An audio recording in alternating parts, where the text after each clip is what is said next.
Hey guys, it's your host, the Vedic Knight, with a mainstream story about Antarctica with a conspiratory spin. So guys, scientists have discovered gigantic landforms under Antarctica, some as tall as the Eiffel Tower, and they've been actively carving deep channels into the ice floe above. So they discovered the largest volcanic regions as well. The largest volcanic regions on the earth. Over 100 volcanoes. Wow, that's amazing, right? Basically, guys, there are volcanoes under the ice that are active, or they're becoming active, and they produce steam, right? Heat's coming out of them. Huge pockets of free land that's free of ice under the ice above, right? The scientists are telling us what kind of animal life and plant life may exist in the caves beneath the ice. Very cool, right guys? Wrong. There's a small problem with this mainstream story, and that this story is actually a cover-up. And guys, we have been knowing about all this information they're telling us for 70 years. When we first started to explore Antarctica, heck, there's a video of it. There's free land. Check it out. Smooth shelf roughness, dark rocks called nunataks appear above the ice. Then rugged mountain ranges as far as the eye can see. Bunger leans forward in amazement. His eyes have caught a sudden and unbelievable change in scenery. The universal white has turned to chocolate brown, dotted with blue.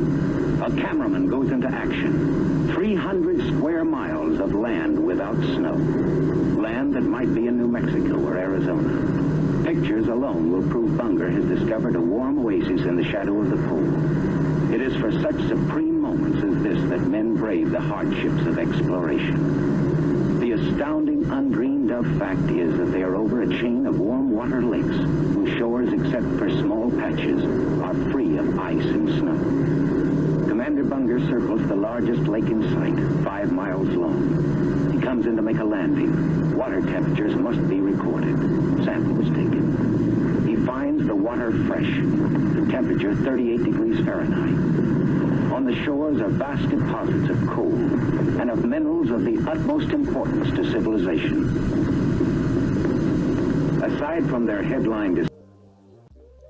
So, why are they revealing this now to the sheeple, to the brainwashed public? Well, Antarctica is actually warming up. Along with the entire planet, heck, the whole solar system is being impacted by this. Many theories exist. For example, the sun is warming up. Now, why the sun is warming up? Maybe it's reached its old age. Perhaps it's Planet X returning. Whatever the case, guys. So the point is that as these volcanoes under the ice are melting, all the ice above, they're revealing castles and man-made structures such as pyramids that are so ridiculously tall that it would make your jaw drop. Guys, actually check out this video real quick, and don't you think we should be exploring these pyramids instead? Guys, I think we already have.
So guys, is that footage fake? Is that footage real? I believe that footage is real.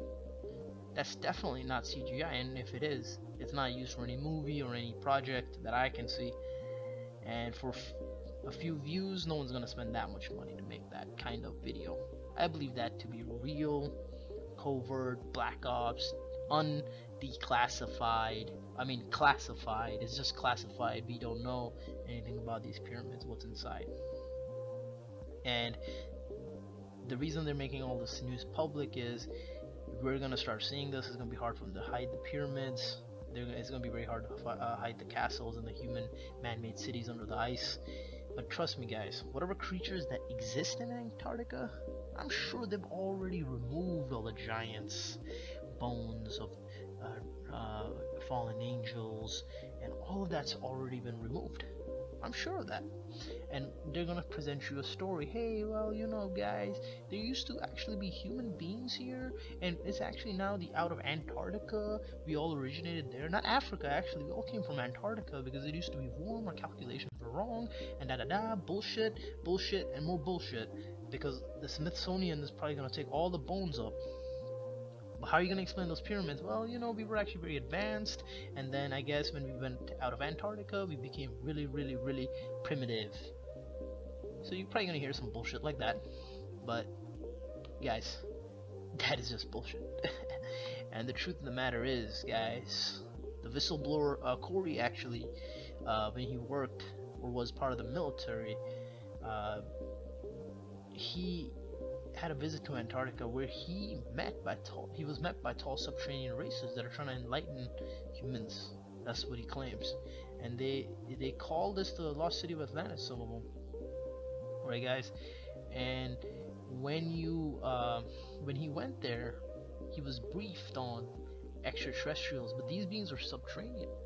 These beings were very tall, much taller than us. They were like giants, not the fallen ones, more like the Nordic aliens, but they lived on Earth. I don't know if they're time travelers, or they've just lived here. The pre-Atlanteans, they just live underground. They lack pigmentation. You're gonna have to look up Corey Good for all that. I don't think I should be sharing his material because of his research. So go ahead and check him out. See if you guys resonate with that. I sure as hell do. So, guys, now, real quick, as a recap, so what do we know? The world is warming up, the solar system is warming up, everything's starting to melt. The age of deception is here, but we're gonna see through the bullshit. People are waking up, and basically we're gonna see some stuff, guys, very soon. We're gonna know stuff. Hopefully we wake up even more. And there's one more thing I want to share, is Admiral Byrd's adventure, his voyage, called Project High Jump to Antarctica, where he claims as big as the United States itself, there's a continent beyond the poles. Now, is he just referring to Antarctica, or is the world a little bit bigger than what we've been told? Going by the ISS, when it goes over the North Pole, it always closes. You can check that out. Maybe I'll use that footage some other day. But when he went there, he, in his diary, now the mainstream will say it's fake, he claimed to be greeted, just like Corey Good, by giant beings, right? And he was greeted. They were very peaceful and hospitable, and he saw mammoths and all these strange creatures that probably still exist in this honeycomb Earth. That's his theory, not the hollow Earth. And one more thing, guys, no flat Earth. That's just a psyop, black ops. Watch out for some of the YouTubers that are actually flat earthers, or just NSA. That's gonna be a different video. So, guys, go ahead and watch this Admiral Byrd video. It's not the whole clip. I'll leave a link. I just have a little snippet of what he has said to keep the video short. I hope you like this little discussion. So now you can see through the bullshit. Even if they find strange animals in the caves and plants, you're probably just gonna see lizards and little plants and all that. You're not gonna see anything that you really think you're gonna see. They're not gonna tell you what actually exists. Are there fallen angels sleeping under the ice? I don't know, guys. I don't know. So we will see what happens soon enough. That's all I have for right now. And this has been your host, the Vedic Knight, and I'm out, guys. It's time for the Longines Chronoscope, a television journal of the important issues of the hour, brought to you every Monday, Wednesday, and Friday. A presentation of the Longines Whitnor Watch Company, maker of Longines, the world's most honored watch, and Whitnor, distinguished companion to the world-honored Longines. Good evening, this is Frank Knight. May I introduce our co-editors for this edition of the Longines Chronoscope?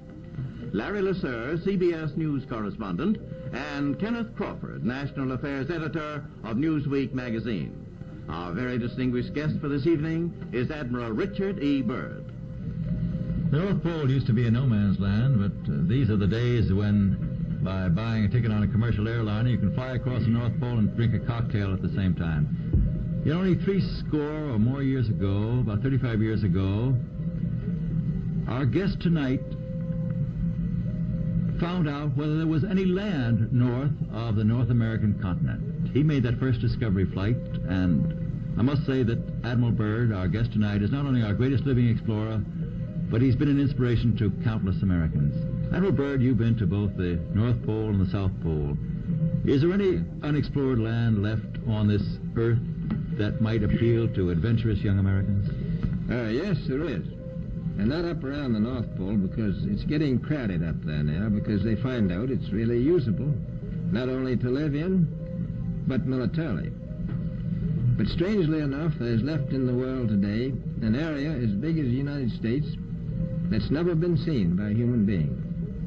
And that's beyond the pole on the other side of the South Pole from Middle America.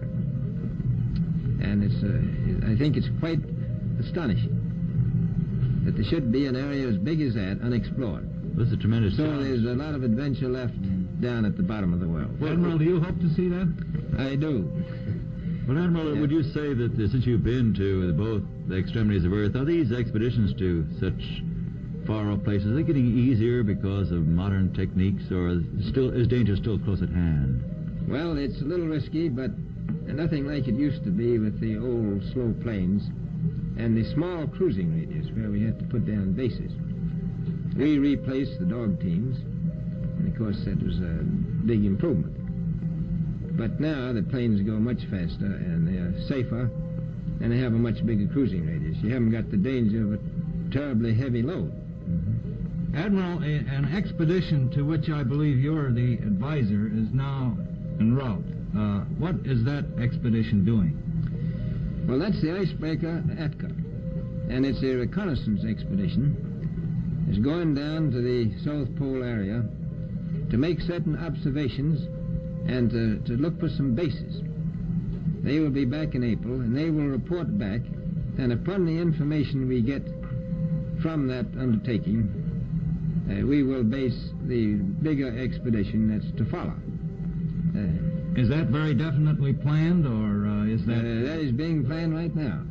So I'm willing to say to you that there will be a number of expeditions that will follow, I think, year after year, at the bottom of the world, because the government has really become interested. Well, Admiral Byrd, I can understand, I think everybody can, the interest in the North Pole because it's so near our greatest challenger, Soviet Russia. But why this interest in the bottom of the world? Nobody living down there, is there?